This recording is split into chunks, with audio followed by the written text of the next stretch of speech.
Magandang gabi po sa inyong lahat. A couple of years ago, there was a movie entitled Heaven is for Real. And this movie is a very beautiful one, depicting a young boy who claimed to have been to heaven. At syempre, with all the animations and effects, they pictured out heaven. At pag sinabi nating heaven o langit, we would often think of choirs of angels, may mga usok-usok, may mga ulap-ulap dyan, at siguro yung Holy Spirit, isang kalapate, etc., etc. And so as a young boy, I was made to believe that God and Jesus are up there in the heaven, looking down at us and listening to our prayers from afar. Walang-wala po sa aking consciousness that Jesus became a person or became a human being like us. Isang taong katulad natin. Kaya po when I was in elementary, I remember my teacher asking us in CL class, she said, "Do you think God can also experience anger?" Siyempre, we would answer, "Hindi po, ma'am." Because we know that Jesus is in heaven. Jesus is a holy person. And a holy person ay hindi nagagalit.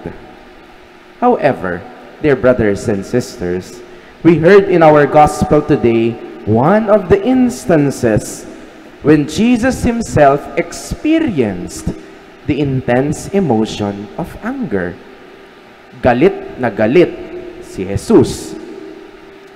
Ganito po kasi yan.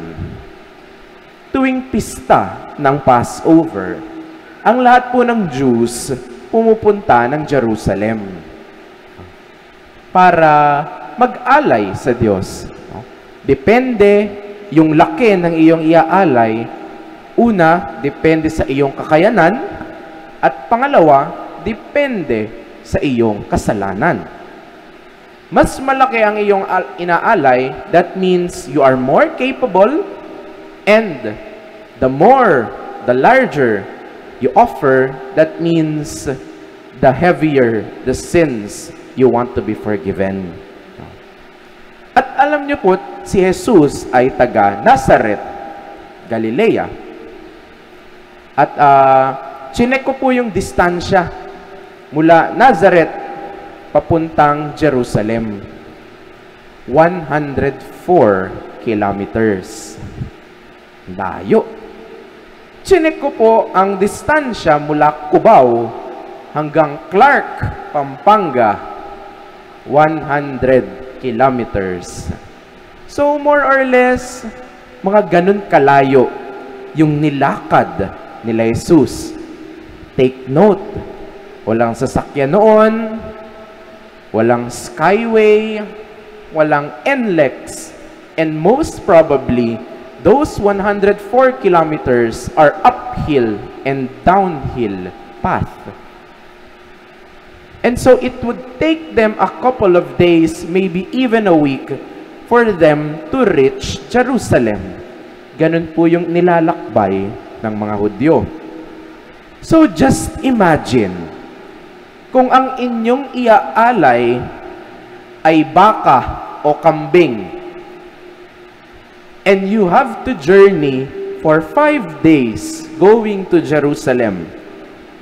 Yung baka, dadalhin mo yung pagkain niya for 5 days. Dadalhin mo yung inumin niya for 5 days. Triple ang gastos. Kaya yung iba, instead na magdala ng hayop mula sa kanila, papuntang Jerusalem, doon na lang sila bibili sa temple area. May tinda na mga hayop sa labas ng kanilang templo. In that way, hindi na sila mahahassle, makakatipid pa sila. Pero pag eto pa, pagdating nila ng Jerusalem, iba ang currency. So, ibig sabihin, kailangan muna nilang magpapalit sa pera doon sa templo. Nako, syempre, yung iba, tataasan ngayon. Mamahalan yung value ng pera. At doon pa lang, kita na sila. Tapos, tataasan nila ang presyo ng mga hayop o ibang mga alay na susunugin sa altar. At sa law of economics nga po, di ba? Pag mas mataas ang demand, mas mataas ang presyo. No choice yung mga tao. Yung iba po, pag ikaw ay mahirap, ang iyong iaalay ay kalapating maliit na lang. Kasi yun ang iyong afford. At pag hindi kasi sila bumili, hindi sila makakapag-alay. At pag hindi sila makakapag-alay, ang sabi ng mga chief priests at mga pariseyo, hindi kayo patatawarin ni Yahweh sa inyong mga kasalanan. And that's why Jesus was fuming in anger towards the businessmen and the chief priests and Pharisees who allowed them to do so. Gumawa siya ng panghagupit na lubid at tinaboy niya silang lahat papalabas sa templo, pati mga hayop. Nag-beast mode si Jesus, sabay buong galit na sinabi, "Huwag niyo gawing bahay kalakal ang tahanan ng aking Ama. Don't make the house of my Father a marketplace." Para bang sinasabi ni Jesus, "Hoy! Kayong mga oportunista, kayong mga mapanlamang, kayong madadaya, huwag niyong babuyin at salaulain ang tahanan ng aking Ama." Alam niyo po, sa aking pagninilay sa ating ebanghelyo ngayon, nais ipakita bilang halimbawa ni Jesus na pwede din naman pala tayong magalit. Opo, hindi naman kasi talaga masamang magalit. Sa psychology, anger is an emotion. And an emotion is neither good nor bad. Neutral lang. Okay lang magalit. Pero sa tamang mga kadahilanan. Anger for the right reasons. Magalit tayo sa kawalang hustisya sa ating paligid. Magalit tayo sa mga kasamaang ating nakikita. Magalit tayo sa pagmamalinis ng ating kapwa. Magalit tayo sa kakulangan ng aksyon ng mga nasa posisyon.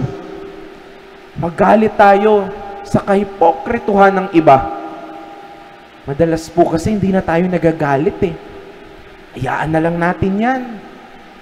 Lahat naman ang dadaya eh. Sige na lang. Lahat naman nagsisinungaling eh. Okay na yan. Lahat naman nagnanakaw eh. Okay na yan. Hindi na tayo nagagalit sa iba. Ngunit, sa akin pong pananalangin din, sinasabi rin ng Panginoon, oo, tama. Okay lang magalit sa iba. Pero, dapat magalit ka muna sa iyong sarili. Magalit po tayo sa ating mga sarili. Sa tuwing tayo hindi nagiging totoo sa ating kapwa. Magalit tayo sa ating sarili kapag ang dami nating reklamo sa mga nangyayari sa paligid, pero hindi naman tayo tumutulong na maging parte ng solusyon. Magalit tayo sa ating mga sarili. Sa mga pagkakataon, ang dami-dami nating napapansin at napupuna sa ating kapwa. Ngunit wala naman tayong ginagawa para baguhin ang ating mga ugali. Magalit tayo sa ating mga sarili sa mga panahong nalilimutan na nating magdasal at magsimba. Busy kami, Father, pag Sunday eh. Pagod ako pag Sunday eh. May plakad kaming pupuntahan pa eh. Magalit tayo sa ating mga sarili. Kapag may oras tayo para sa ibang mga bagay, ngunit wala tayong oras para sa ating pamilya. Magalit tayo sa ating mga sarili kapag ang husay-husay nating magsalita, pero hindi naman tayo marunong makipagkapwa-tao. Kasi alam nyo po, ito yung klase ng galit na nagbibigay buhay. Ito yung galit na nagpapapanibago. Galit na hindi naghahangad ng ganti, bagkus nangangarap na maging maayos ang iyong sarili. Ito po yung galit na umaayon sa sitwasyon at hindi pumuputol ng relasyon. Galit na walang hinihintay na kapalit, hindi nagmamagaling at hindi naninira. Mga kapatid, sa atin pong pagpapatuloy ng ating banal na misa, dalangin natin sa Panginoon ang grasya na magalit. Opo, grasya po ito. Katulad ng nakita natin kay Jesus. Ito po kasi yung klase ng galit na tutulong sa atin na mapunta tayo sa langit. Amen.